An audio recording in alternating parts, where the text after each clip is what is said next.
하나님께서 우리와 함께 하십니다. 우리의 모든 것을 다 우리 하나님은 알고 계십니다. 우리 하나님 앞에 우리가 아무것도 숨길 수 없습니다. 모든 걸 다 내려놓고 주님 앞에 나와야만 주님께서 우리의 모든 죄를 사해 주시고 우리를 온전하게 치료해 주시고 회복시켜 주십니다. 오늘도 말씀 앞에서 하나님께 나아갈 때 위로부터 내려오는 놀라운 하나님의 은혜의 역사가 넘쳐날 것을 믿습니다.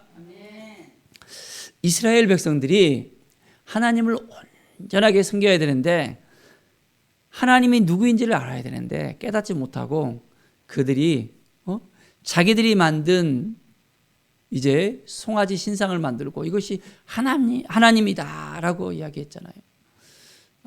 그리고 이제는 그것 때문에 모세가 너무 화가 나서 하나님께서 또 손수 이제 또한 허락하신 그 십계명을 써서 주신 그 두 돌판을 갖다가 던져버리기까지 했었습니다.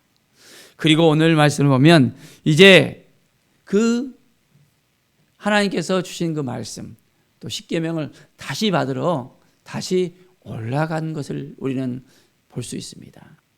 자, 1절에 보면 너는 돌판 둘을 처음 것과 같이 다듬어 만들라. 내가 깨뜨린 처음 판에 있던 말을 내가 그 판에 쓰리니. 이제 다시 한번 하나님께서는 하나님의 말씀을 기록해 주십니다. 자, 하나님이 다시 만나 주시는 거예요. 분에 못 이겨갖고는 이제는 깨뜨려버린 그 돌판을 하나님은 다시 만들어 주시고 이스라엘 백성들을 다시 한번 기회를 주시는 것을 볼 수 있습니다. 이스라엘 민족을 완전히 이제는 멸하겠다고 말씀하셨잖아요. 그런데 모세가 내 이름이 생명책에서 이제 죄에서도 좋습니다. 이 민족을 좀 살려주십시오라고 했던 그 기도가 응답되어져서 다시 한번 그 기회를 허락해 주셨습니다. 자, 5절에 보면 여호와께서 구름 가운데서 강림하사 그와 함께 거기 있어서 여호와의 이름을 선포하실 때 다시 한번 이제 하나님께서 시내산 가운데 모세를 만나 주십니다. 자, 하나님께서 모세 앞에 딱 지나가시면서 여호와라 여호와라 자비롭고 은혜롭고 노하기를 더디하고 인자와 진실이 많은 하나님이라 라고 말씀하십니다. 하나님이 은혜가 넘치시니까 그래서 그 은혜로 인해서 노하심과 또한 그 모든 죄를 멸하시는 것을 더디하시고 인자와 진실이 아주 많은 하나님이라고 말씀해 주십니다. 참 하나님이 그 노하심을 계속해서 바라신다면 우리는 하나님의 그 진노 앞에 놓여서 다 발발발 뜰 수밖에 없습니다. 매일매일 우리의 죄 때문에 우리는 하나님 앞에 두 손을 딱 들면서 하나님 하면서 우리는 하나님 앞에 나갈 수밖에 없습니다. 그러나 하나님은 우리의 모든 죄를 다 깨끗하게 이제는 사해 주신다고 약속해 주셨잖아요. 그 죄를 기억하지도 않는다 했잖아요. 그러니까 어떻게 해요? 우리는 죄 가운데 살아가는 것이 아니라 이제는 하나님께서 믿음으로 살아가게 우리를 인도해 주셨습니다. 매일매일 한 걸음 한 걸음 우리 하나님 앞에 나가야 됩니다. 하나님 도와주십시오. 우리의 인생 가운데 하나님이 도와주시지 않으면 우리가 어떻게 살겠습니까? 라고 우리가 온전히 하나님을 바라보고 나갈 때 오늘도 은혜로우신 하나님 우리와 함께 하시고 우리에게 자비를 베풀어 주시고 우리를 도와주시는 하나님을 만날 수 있습니다. 자, 7절을 보시면 인자를 천대까지 베풀며 악과 과실과 죄를 용서하신다라고 말씀하십니다. 그런데 벌을 면제하지는 않는다는 것을 분명히 이야기합니다. 아버지의 악행을 자손 3세대까지 보응하리라. 분명히 그 악에 대해서는 그 죄에 대해서는 3, 4대까지 보응을 합니다. 그러나 하나님의 말씀을 붙들고 하나님의 말씀을 지켜내면서 살아갈 때 하나님께서 천대까지 지켜주신다고 약속하셨잖아요. 이스라엘 백성들이 죄를 계속 짓지만은 그 죄에 대한 대가는 분명히 받습니다. 그런데 어떻습니까? 천대까지 그들을 계속해서 약속하신 대로 지켜주시잖아요. 그들이 계속해서 죄를 짓지만은 우상을 숭배하지만은 다시 기회를 주고 또 기회를 주고 기회를 주고 온전히 하나님께서 기회를 주실 때 깨달아 알아야 되는데 그것을 깨닫지 못하면 바로 그 죄에 대한 대가를 갖다가 이스라엘 백성들은 받았습니다. 자, 그리고 AD 70년에는 어떻게 됐습니까? 완전히 이제는 나라를 잃어버리는 그 엄청난 일을 당하잖아요. 하나님께 더 가까이 나가고 하나님을 바라봐야 되는데 그렇지 못하는 이스라엘 백성들의 그 모습을 우리는 볼 수 있습니다.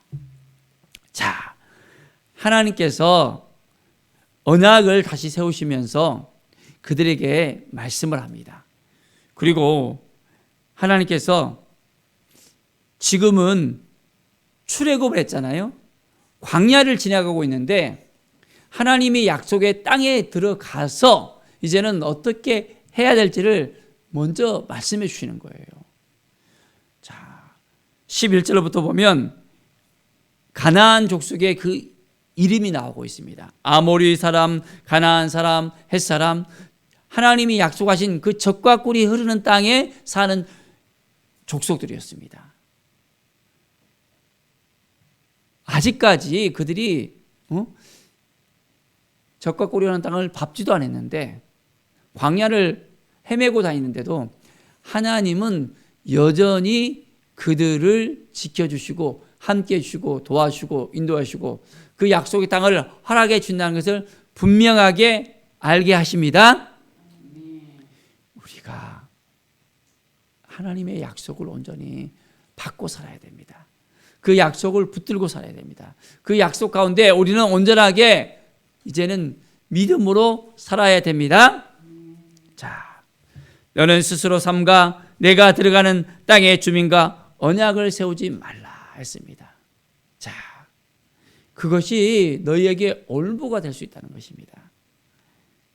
드디어 그들의 이제 제단을 갖다가 헐고 주상을 깨뜨리고 아세라상을 찍고 이제는 그들의 신에게 절하지도 말고 그들을 가까이 하지도 말라고 하고 말씀하고 있습니다. 우리 하나님은 질투하는 하나님이시라 했습니다. 다른 신을 섬기거나 다른 신을 바라보면 하나님이 그냥 두지 않는다는 거예요. 이스라엘 백성은 하나님이 택하신 백성이기 때문에 하나님만을 탁 바라보며 하나님만을 의지하고 하나님만을 온전히 섬기는 믿음의 또한 민족으로서 하나님이 세우시길 원하셨던 것입니다. 그래서 아브라함을 부르시고 아브라함의 하나님으로 또한 이삭의 하나님으로 야곱의 하나님으로 그들에게 이제는 온전하게 구원을 주시고 그들에게 늘 함께 하시고 그를 도와주시는 만군의 여호와로서 하나님께서 그들과 함께 하셨던 것을 볼 수 있습니다. 하나님을 온전히 알아야 됩니다. 하나님을 바라봐야 됩니다. 자, 18절에 보면 무교절을 지키라고 이야기합니다. 자, 그리고 무교병을 먹으라. 자, 이것은 언제 했던 것입니까? 바로 아비멜의 애굽에서 나왔던 것. 하나님께서 그들을 이끌어내셨다는 것을 잊지 말라는 거예요. 내가 너희를 구원하신 하나님이라는 것입니다. 그 하나님을 잊어버리면 그들은 끝입니다. 이제 그 무교절에 이제 또한 첫 새끼, 나귀의 첫 새끼로 어린 양으로 이제 대속을 하러 갑니다.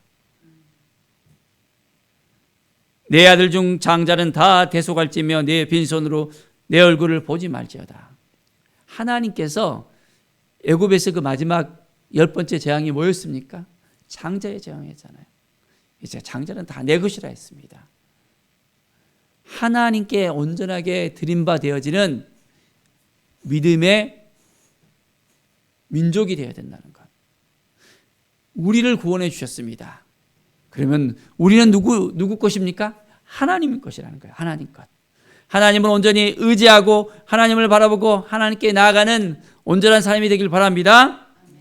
자, 또한 이제 7.7절 맥주의 초실절을 지키고 또한 수장제를 지키라 했습니다. 하나님께서 새 절기를 이제는 모든 남자들이 다 지키게끔 만듭니다. 하나님 앞에 나올 수 있도록, 하나님을 바라볼 수 있도록. 자, 그래서 그들은 유월절이 되면 또한 초실절이 되면 수장절이 되면 항상 그들은 성전에 나와서 저 멀리 외국에 있는 유대인들까지도 다 그것을 지키러 나오는 것을 볼 수 있습니다. 하나님을 잃어버리면 모든 걸 다 잃어버리게 되는 것입니다. 하나님을 잊지 않고 이제는 온전히 우리가 날마다 우리 주님 앞에 나갑시다. 하나님 앞에 온전히 우리의 마음을 드리고 우리의 삶을 드리고 우리가 온전하게 하나님 보시기에 합당한 삶을 살아가야 되겠습니다. 하나님께서 이스라엘 백성에게 그 계명을 주셨잖아요. 그 10계명을 다 돌판에 새기게 하시고 이제는 온전히 그 말씀대로 살아가게 하셨습니다. 우리는 온전히 하나님을 믿고 따르고 하나님께 온전히 영광을 돌리는 믿음의 사람이 되어야 되겠습니다. 자, 모세가 그 말씀을 받들고 산에서 내려옵니다. 모세의 얼굴이 어떻습니까? 광채가 나는 거예요. 광채가 나. 하나님의 말씀을 붙들고 하나님의 말씀을 온전히 받은 모세가 광채가 나여집니다. 회중들이 그 얼굴을 바로 보지 못할 정도로 광채가 나는 것을 볼 수 있습니다. 우리가 하나님의 말씀을 붙들고 살아가면 우리의 삶 가운데 하나님의 빛이 드러나게 되어집니다. 예수 그리스도의 광채가 우리 가운데 드러나게 되어집니다. 우리는 믿음의 사람으로서 하나님의 사람으로 온전하게 많은 사람들이 깨닫게 되어집니다. 자, 우리는 하나님을 온전하게 섬기고 믿음으로 살아갈 때 우리를 통해서 많은 영혼들이 하나님을 알게 되어주고 이제는 주님 앞에 돌아올 수 있게 되어진다는 것을 분명히 깨닫게 되어야 됩니다. 매일매일 하나님만을 바라보고 하나님만을 의지하고 하나님과 동행하는 우리의 삶이 되어지기를 간절히 축원드립니다. 기도하겠습니다. 하나님 아버지 감사합니다. 우리의 인생 가운데 하나님을 의지하고 하나님을 바라보고 하나님께 나아가는 우리의 삶이 되게 하여 주시옵소서. 말씀 앞에 서게 하여 주시고 주님의 은혜 가운데 서게 하여 주시옵소서. 하나님이 도와주시지 않으면 하나님이 함께 해주시지 않으면 우리가 아무것도 할 수 없음을 주님 앞에 고백합니다. 성령 하나님, 주님이 도와주시고 주님이 함께 해주시고 인도하여 주시옵소서. 우리의 삶 가운데 늘 하나님만을 의지하고 하나님께 더 가까이 나가며 하나님의 뜻 가운데 이제는 하나님의 영광을 위해서 살아가게 하여 주시옵소서. 감사와 찬양을 접드리며 예수 그리스도의 이름으로 기도드립니다. 아멘.